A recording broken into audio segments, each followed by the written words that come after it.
Okay, ngayon ay 6 AM. Ipapakita ko sa inyo yung aking panlaban at kung paano ko ito igayak hanggang sa ito ay ilaban sa sabungan. So let's go mga kasabong.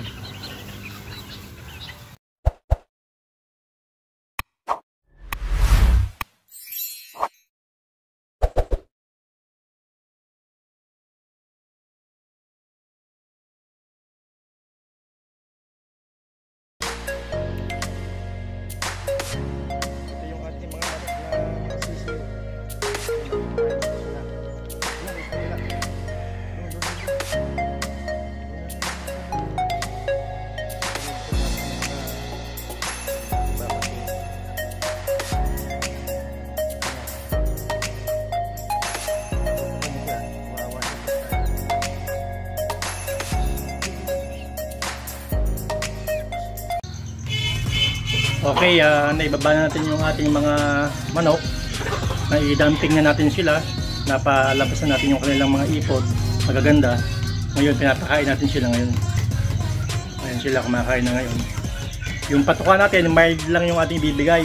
So, ibigay mo lang mga, kahit mga 25 ang inyong papatuka. Tamang-tama lang naman na ito ay malulusaw nila hanggang tanghali.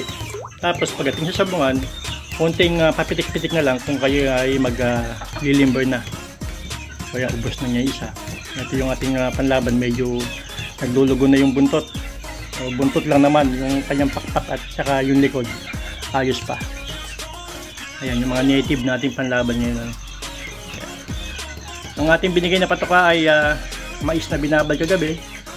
Yung itlog, saka yung konting platinum pellet. Nang sa ganon, yung pellet naman siya mag-absorb ng wet ng itlog. Kasi yung itlog na puti, inilaga natin, yun ay may tubig na. So iniiwasan natin na ang ating mga manok na panlaban ay maging basa ang kanilang mga ipot. Kailangan na obserbahan natin yung mga yan.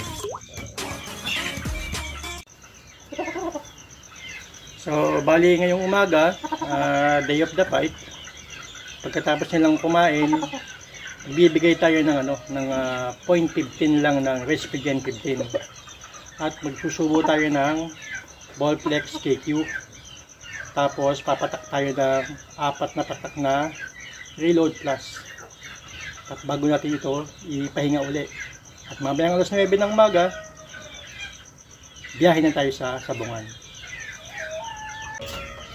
Okay, ito na yung ating manok na pinakain kaninang 6 AM. Pakain na tayo. Napaipot na natin sila. Inobserbahan natin yung kanilang mga ipot. Magaganda. Hindi basa. Hindi matitigas.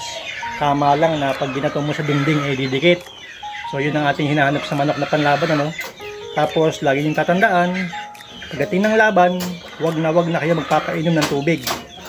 Magbigay na lang kayo ng yung puti na nilaga. Nilagang itlog na puti. Yun ang magsisilbing inumin nila na magbabasa sa kanyang katawan. So ganun lang, 25 grams ang pinapakain sa umaga.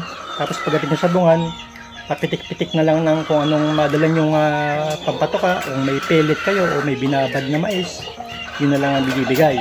Nang sa ganun, hindi patuka-tuka sa laban yung manok natin. Hindi naghahanap ng pagkain. So 9 o'clock, pupunta na tayo ng sabungan. So let's go mga kasabong! Ito na yung ating pang second fight. Yung ating first fight, tumabla.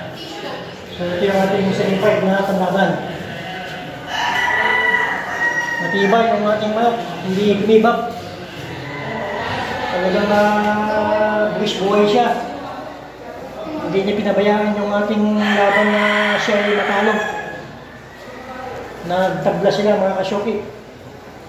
Ito yung ating second fight ngayon na biniliver na. Subukan natin kung ito yung mga malo naman ulit. Ito ay one time winner na. Ayan, ating video game.